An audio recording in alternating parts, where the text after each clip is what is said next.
हमने यहाँ पर ले लिया है कंकु, चावल, हल्दी और फूल ले लिए हैं, धूप बत्ती ले ली है, आंवले ले लिए हैं, कच्चा दूध लिया है और कच्चे दूध में आधा जल आधा दूध मिलाकर हम मतलब आंवले के वृक्ष में सींचेंगे। और धूप ले ली है, दीपक ले लिया है और 108 बत्ती का हमने बाती का दिया बना लिया है यहाँ पर। और सारी पूजा की सामग्री आ गई और भोग प्रसादी हम इसमें लगा लेंगे।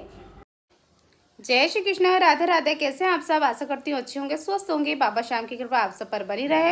और आज है आंवला नवमी, तो हम आंवले की पूजा करने जा रहे हैं, आंवले के वृक्ष की पूजा।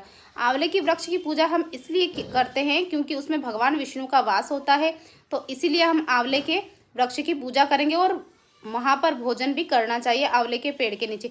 एक दंपत्ति के ऊपर भगवान श्री हरि ने कृपा की थी, तो इसीलिए आंवले की पूजा करते हैं। और आंवले के वृक्ष में भगवान विष्णु का वास होता है। तो आइए कंटिन्यू वीडियो पर बने रहे। चैनल पर नया है तो चैनल को सब्सक्राइब कर लीजिए, बेल आइकन को प्रेस कर लीजिए।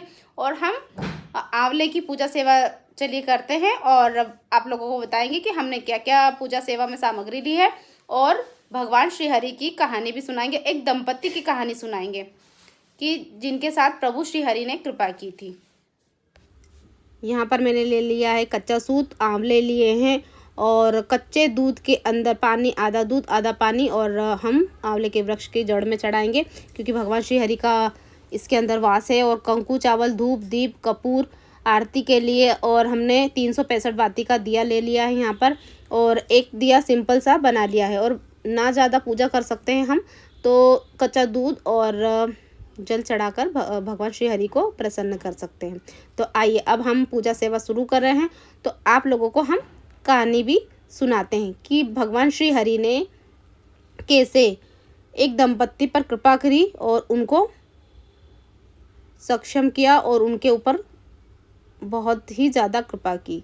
तो आइए सुनते हैं दंपत्ति की कहानी।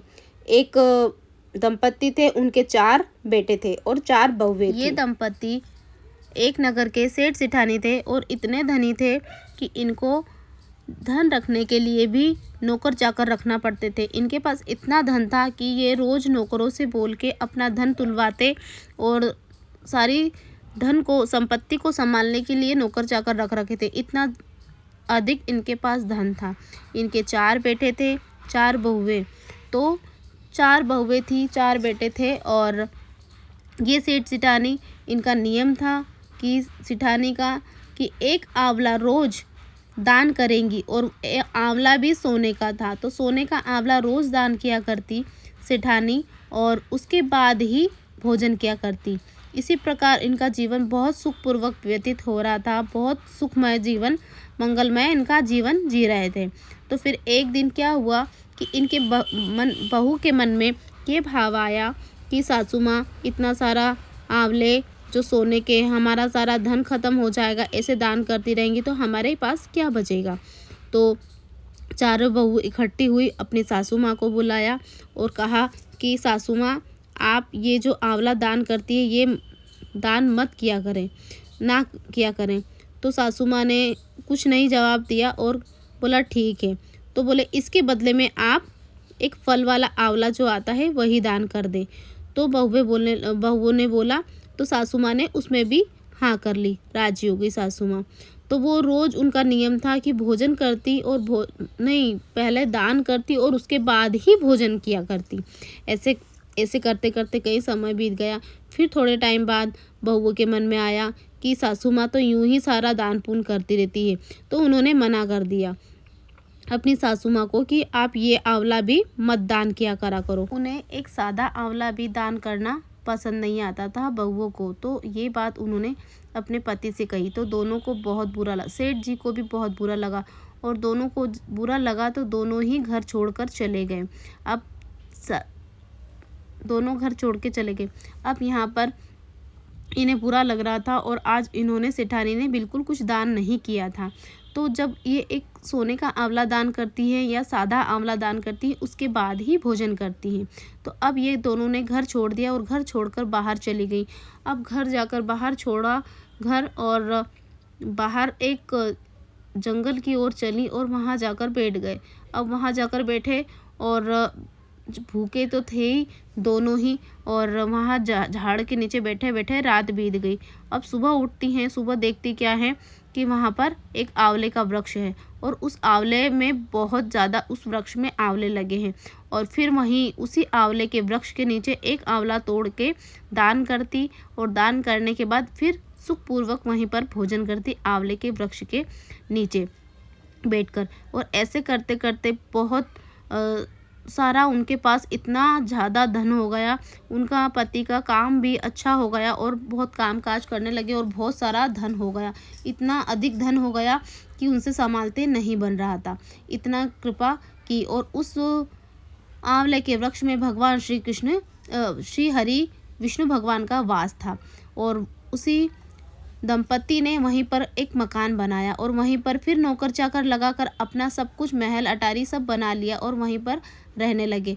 थोड़े टाइम बाद इधर देखा कि बहुओं की और बेटों की दुर्दशा होने लगी, बहुत बुरी कंडीशन हो गई इनकी और बहुत परेशान होने लगे और दर दर की ठोकरें खाने लगे।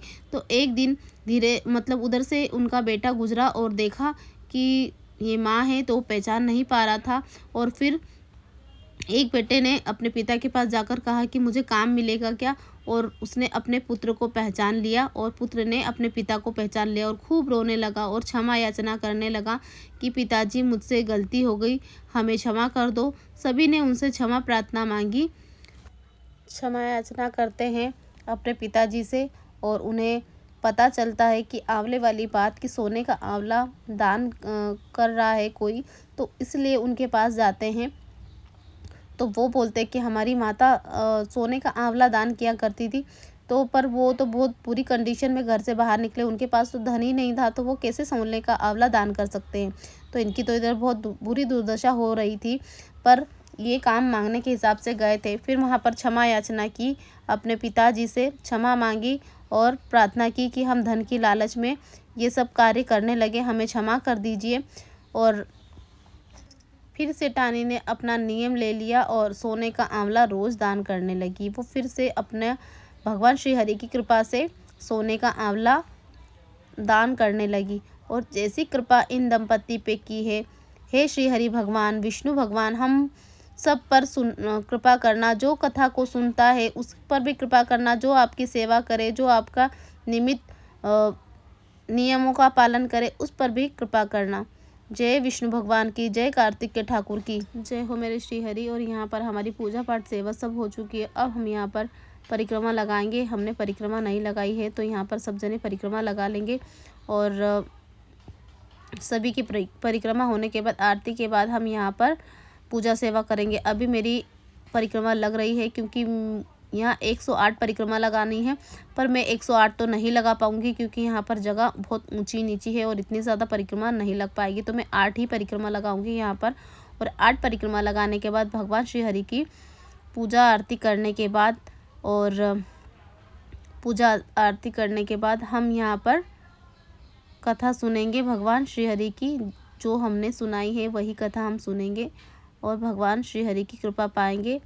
तो कमेंट सेक्शन में कमेंट ज़रूर करिएगा कि आप लोग कैसे पूजा सेवा करते हैं। हमने तो इसी प्रकार से की है, जिसकी जैसी श्रद्धा भक्ति होती है उसी प्रकार से कर लेना चाहिए, सामर्थ्य के हिसाब से। और जितना हमसे डिफ़िकल्ट हो सकता है व्रत का नियम, हम उतने कठिन तरीके से व्रत को कर सकते हैं, उसका नियम का पालन कर सकते हैं। जितने कठिन हो सकते हैं हमें नियमों का पालन करना चाहिए। और बाकी श्री हरि की कृपा की वो कैसे क्या करवाते हैं, और नहीं हो सके तो साधारण तरीके से भी कर सकते हैं। और आंवले की वृक्ष की पूजा करना है तो जल और आधा कच्चा दूध ही चढ़ा सकते हैं, ज़रूरी नहीं है। भगवान तो भाव के भूखे होते हैं। हमारे भगवान श्री हरि करुणामयी हैं, कृपा करते हैं। तो मिलते हैं नेक्स्ट वीडियो के साथ। सभी को राधे राधे, जय श्री कृष्ण, जय श्री राधे श्याम। यहाँ पर आंवले के वृक्ष के नीचे बैठ के हमें भोजन करना चाहिए। हमारा वृक्ष बहुत छोटा है और नहीं भोजन कर सकते, व्रत रहता है, तो हमें सिंगाड़े या आलू ऐसे कुछ खा लेना चाहिए और नियम का पालन कर लेना चाहिए, ताकि और जिसके जितने भी पत्ते रहते हैं आंवले के पेड़ के, अगर आंवले के पेड़ के पत्ते गिरते हैं तो हमारे ऊपर गिरते हैं, तो भगवान श्री हरि की हमें कृपा मिलती है। और यहाँ पर सब पूजा कर रहे हैं और सभी परिक्रमा दे रहे हैं। तो हम सब एक साथ में फिर कथा सुनने के बाद यहाँ पर आरती करेंगे।